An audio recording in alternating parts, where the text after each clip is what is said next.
మారిన తరం మొత్తం అదే జెండాని కప్పుకుంటూ అదే కండువాతో ముందుకు నడిచే ఏకైక పార్టీ మన తెలుగుదేశం పార్టీ అని తెలియజేస్తున్నాను.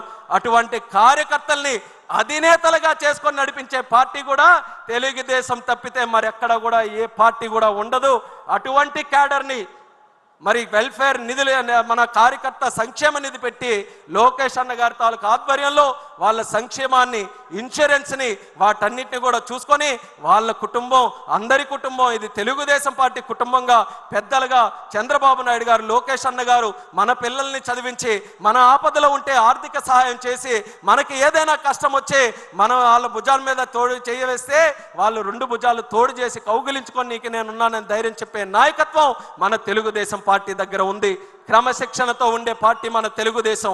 ఆర్గనైజ్డ్గా, డిసిప్లిన్డ్గా పనిచేసే పార్టీ తెలుగుదేశం. సోషల్ రీఇంజనీరింగ్కి నాంది పలికినటువంటి పార్టీ తెలుగుదేశం.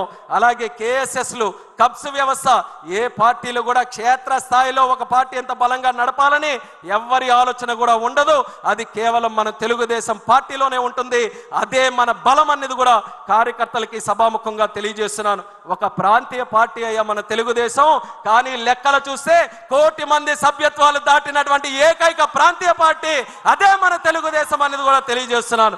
45 రోజుల్లో చేశాం.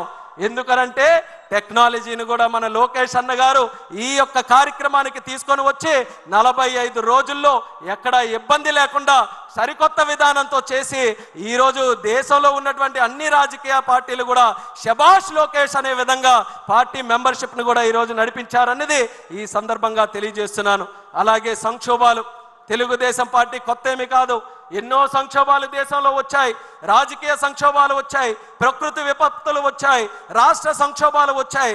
తెలుగుదేశం పార్టీ ఎదుర్కొన్న సంక్షోభాలు ఏ పార్టీ కూడా అన్ని సంక్షోభాలు ఎదుర్కోలేదు.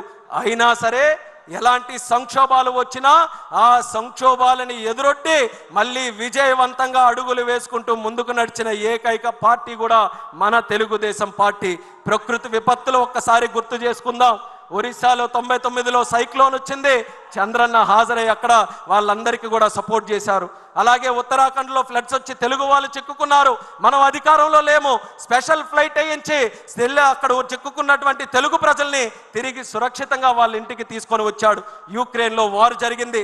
తెలుగు వాళ్ళందరూ కూడా డాక్టర్లు చదువుకోవాలని చాలా మంది యువకులు అక్కడ ఉండిపోతే వాళ్ళందరితో నేరుగా మాట్లాడి కేంద్ర ప్రభుత్వంతో సంప్రదింపులు చేసి క్షేమంగా తిరిగి రావడానికి చంద్రన్న ఆధ్వర్యంలో తెలుగుదేశం పార్టీ పనిచేసింది. ఇక హుదూద్ అంటారా, కోవిడ్ అంటారా, లేకపోతే మొన్న బుడుమూరులో వచ్చిన విజయవాడ వరదలు అంటారా, ఎలాంటి సంఘటనలు మన ప్రజలకి ఆపత్తుగా వచ్చినా సరే వాళ్ళ ఒక్క పిలుపుతో మొట్టమొదటి అడుగు వేస్తూ ప్రజలతో స్పందిస్తూ ముందుకు నడిచినటువంటి పార్టీ మన తెలుగుదేశం పార్టీ. అలాగే రాజకీయ సంక్షోభాలు 1985లో ఎన్టీఆర్ గారిని దెబ్బ కొట్టాలని, అలాగే 2004లో మనం ఓడిపోయిన తర్వాత అప్పుడు దెబ్బ కొట్టాలని, 2009లో డీలిమిటేషన్ అయితే అప్పుడు దెబ్బ కొట్టాలని, 2014లో బైఫర్కేషన్ జరిగితే అప్పుడు దెబ్బ కొట్టాలని, ఈరోజు రాజకీయంగా కూడా ఎన్నో సంక్షోభాలు తెలుగుదేశం పార్టీ ముందు గోడల్లాగా కట్టినా గోడల్ని సైతం కూల్చుకుంటూ ముందుకు వెళ్ళినటువంటి